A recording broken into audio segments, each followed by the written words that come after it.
আসসালামু আলাইকুম। আজ আমি আপনাদেরকে চুলায় তৈরি করে দেখাবো চিকেন শিক কাবাব। অনেকে কিন্তু এটাকে আবার বিহারি কাবাব নামেও চিনেন। এই কাবাবটা কিন্তু রুটি, নান, পরোটা, লুচি সবকিছুর সাথেই খাওয়া যায়। বানানোটাও কিন্তু খুব সহজ। তাহলে ভিডিওটি শুরু থেকে শেষ পর্যন্ত দেখতে থাকুন। কাবাব তৈরি করার জন্য চিকেনের ব্রেস্ট পিস নিলাম, আর এখানে 500 গ্রামের মতো আছে। কাবাবের জন্য এখন চিকেনটাকে কেটে নিব। একটা ছুরির সাহায্যে চিকেনটাকে ঠিক এমন করে আমি কেটে নিচ্ছি, মানে বেশি পাতলাও না আবার বেশি মোটাও না। যদি বেশি পাতলা করে ফেলেন তাহলে কি হবে, চিকেনটা কিন্তু ম্যারিনেট করার সময় খুলে যাবে, মানে ছিঁড়ে যাবে। তো এভাবে চিকেনটাকে পিস করে নিতে হবে যেন চিকেনটা না ছিঁড়ে যায়। সম্পূর্ণ চিকেনটাকে আমি এভাবে কেটে নিচ্ছি। চিকেনটাকে আমি কেটে নিলাম, আর এই যে দেখুন পিসগুলো আমি কেমন করেছি। বেশি মোটাও না আবার বেশি পাতলাও না, সবগুলো কিন্তু সেমই রেখেছি। তো কাবাব বানাতে গেলে কিন্তু ঠিক এমনই রাখতে হবে। তার চেয়ে যদি এটাকে পাতলা করেন তাহলে কি হবে, এটা কিন্তু যখন আমরা ম্যারিনেট করব তখন ছিঁড়ে যাবে। আর মোটা করলে কি হবে, মশলাটা কিন্তু মাংসের ভিতর ঢুকবে না। কাবাবের জন্য লাগবে আমাদের 1/3 কাপ টক দই, আর লাগছে আমাদের 1/2 কাপ পরিমাণ পেঁয়াজ বেরেস্তা। এই বেরেস্তাটা আর টক দইটা একসাথে করে আমি ব্লেন্ড করে নিব। মাংসটা ম্যারিনেট করার জন্য এখানে একটা বাটির মধ্যে স্লাইসগুলো নিয়ে নিব।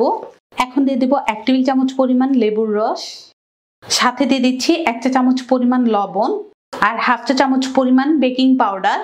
আচ্ছা, লেবু, বেকিং পাউডার আর লবণটা দিয়ে যদি মাংসটাকে এভাবে মাখিয়ে তারপর কাবাবটা তৈরি করা হয় তাহলে কি হয়, মাংসের যে আঁশগুলো আছে এগুলো কিন্তু সুন্দর সফট হয়ে যায়। মুরগির বুকের মাংস কিন্তু এমনিতেই ড্রাই। তো এভাবে যদি আপনারা লেবু, লবণ আর বেকিং পাউডারটা দিয়ে কিছুক্ষণ মাখিয়ে রেখে দেন তাহলে কিন্তু এটা জুসিনেস হয়ে থাকবে। তো 5 মিনিটের জন্য এটাকে একটা ঢাকনা দিয়ে ঢেকে সাইডে রেখে দিচ্ছি। 5 মিনিট চিকেনটাকে ম্যারিনেট হওয়ার জন্য রেখে দিয়েছিলাম। এখন এখানে দিয়ে দেব আদা আর রসুন বাটা 3 টেবিল চামচ পরিমাণ, 1 টেবিল চামচ পরিমাণ ভাজা জিরার গুঁড়া, 1 টেবিল চামচ পরিমাণ গরম মশলার গুঁড়া। আর এটা কিন্তু আমার বাসায় তৈরি গরম মশলার গুঁড়া, আপনারা চাইলে কিন্তু বাজারের কিনার গরম মশলাটা দিয়েও এটা বানিয়ে নিতে পারবেন। 1 চা চামচ পরিমাণ ধনিয়ার গুঁড়া, 1.5 টেবিল চামচ পরিমাণ লাল মরিচের গুঁড়া, আর যে বেরেস্তা আর টক দইটাকে একসাথে করে আমি ব্লেন্ড করে নিয়েছি সেই ব্লেন্ড করা টক দইটা। এখন আমি হাত দিয়ে সবকিছু ভালো করে মাখিয়ে নিব। আর মাখানোর সময় খেয়াল রাখবেন যেন মাংসের গায়ের সাথে সুন্দর করে মশলাটা লেগে যায়। ভালো করে চিকেনের সাথে কিন্তু মশলাটাকে আমি লাগিয়ে নিয়েছি।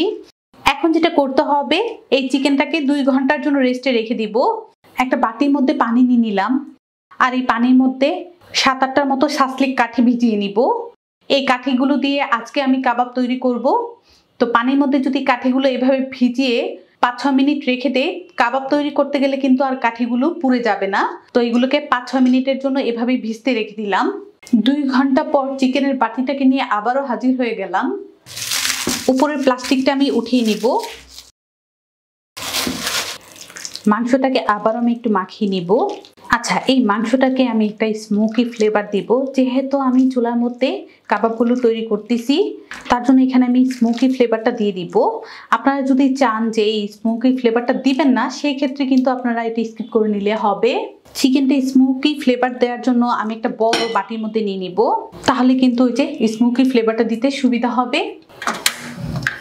কয়লা স্মোকি ফ্লেভার দেওয়ার জন্য এখানে একটা কাঠ কয়লা আমি জ্বালিয়ে নিব।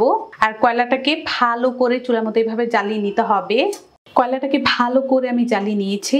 এই বাটির মধ্যে ছোট একটা স্টিলের বাটি রেখে দিব, আর জ্বালানো কয়লাটা এখন এই বাটির মধ্যে রেখে দিচ্ছি। উপর থেকে অল্প করে তেল দিয়ে দিব, তারপর একটা ঢাকনা দিয়ে ঢেকে দিচ্ছি।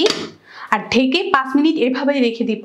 তাতে করে সুন্দর কিন্তু কয়লার একটা স্মোকি ফ্লেভার মাংসের ভিতরে চলে যাবে। ঢাকনা দিয়ে ঢেকে 5 মিনিট রেখে দিয়েছিলাম, ঢাকনাটা উঠিয়ে নিব। এখন এখানে দিয়ে দিব 2 টেবিল চামচ পরিমাণ সরিষার তেল।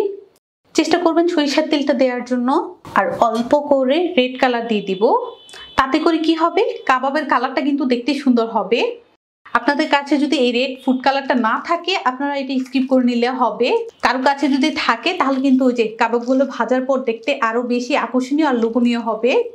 হাত দিয়ে সবকিছু মাখিয়ে নিব। ভালো করে সবকিছু মিশিয়ে নিলাম। পানি থেকে শাসলিকের কাঠিটাকে উঠিয়ে নিলাম। আর এখন যেটা করব, এই চিকেনটাকে শাসলিকের কাঠির মধ্যে গেঁথে নিব। আর আমি এটাকে কিভাবে করতেছি একটু দেখুন। ঠিক এভাবে এটাকে গেঁথে নিতে হবে।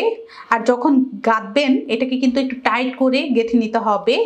না হলে কি হবে, উল্টাতে পাল্টাতে কিন্তু সমস্যা হবে। ঠিক এভাবে করে কাঠির মধ্যে চিকেনটাকে গেঁথে নিচ্ছি। কয়েকটা পিস আমি গেঁথে নিয়েছি আর এটাকে একটু টাইট করে গেঁথে নিলাম।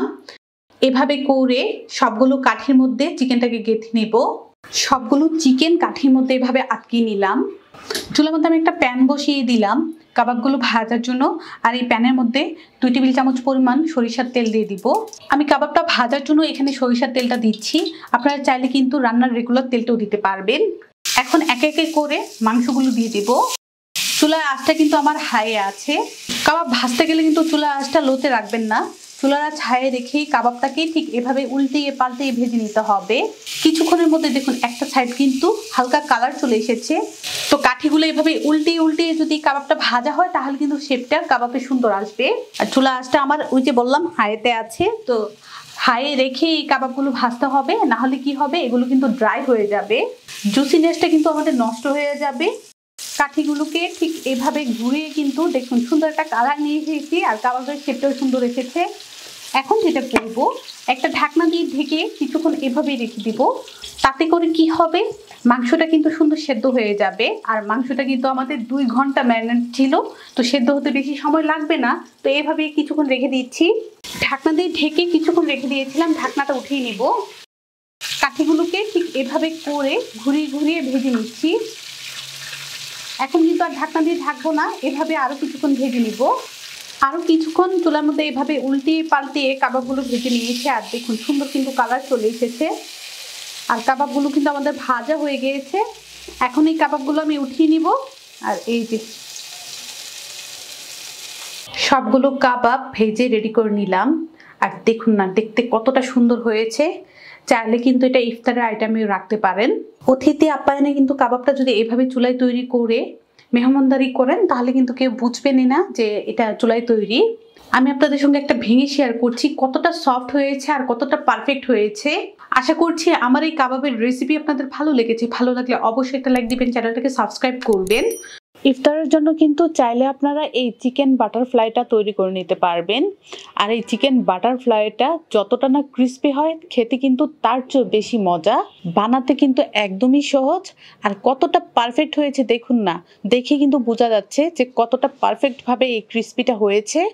সাথে আমি রেস্টুরেন্টের সাথে কিভাবে পারফেক্টভাবে ফ্রাইড চিকেনটা তৈরি করতে পারবেন সেই রেসিপিটিও দেখিয়ে দেই। এখানে কিন্তু দেখেই বোঝা যাচ্ছে যে কতটা পারফেক্টভাবে এই ফ্রাইড চিকেনটা আমি তৈরি করেছি। আর এই রেসিপিটা যদি দেখতে চান তাহলে কিন্তু চ্যানেলটা ভিজিট করলেই অনেক মজার আর নতুন নতুন রেসিপি পেয়ে যাবেন। সবাই ভালো থাকবেন, সুস্থ থাকবেন, আমার জন্য দোয়া করবেন। আল্লাহ হাফেজ।